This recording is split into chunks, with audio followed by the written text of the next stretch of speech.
Hello everyone, in this tutorial we're going to be showing you how to use Airtable as database.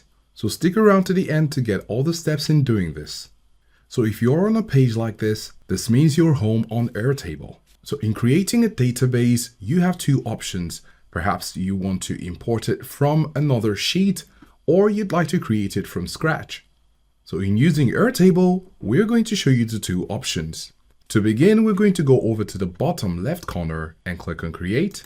And then you need to make sure that your workspace is selected.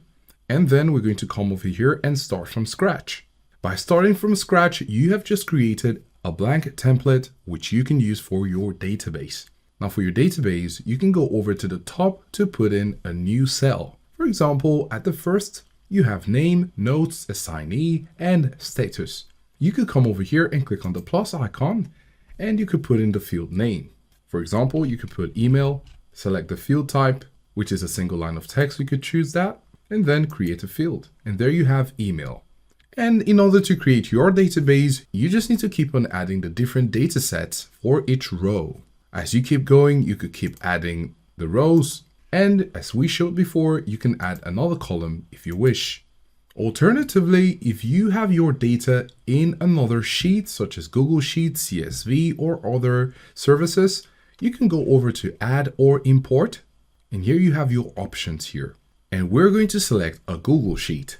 We're going to click on the drop-down menu, and we have a Google Sheets account too. Now, if you don't have a Google Sheets account, in order to do this, you just need to go ahead and click on Connect New Google Account. If you have your account already and you're not seeing it here, you can go over to Manage Connected Account and select the right account. Now, in some cases, your account might be having some issues. If that's the case, you could just simply click on Manage Connected Accounts. And then depending on the Google account, you're just going to go over to that account, and on the right, you can see the three dots there. When you click on it, you're going to have three options. If you're having an issue, of course, you could decide to delete it and connect it again by clicking on Connect New Account.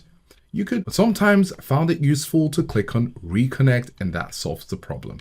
So we're going to click on this again and select Google Sheets account too. When you do that, you're going to have a list of what you have on your Google Sheets. This lists everything that you have in your Google Sheets, but in Airtable.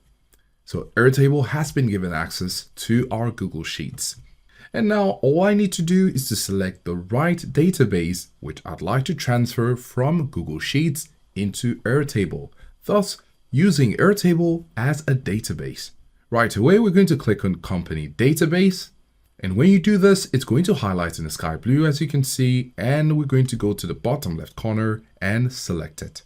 It's going to ask you where you'd like to import your file into. We're going to click on it, and we have table 1, which is what we have right here.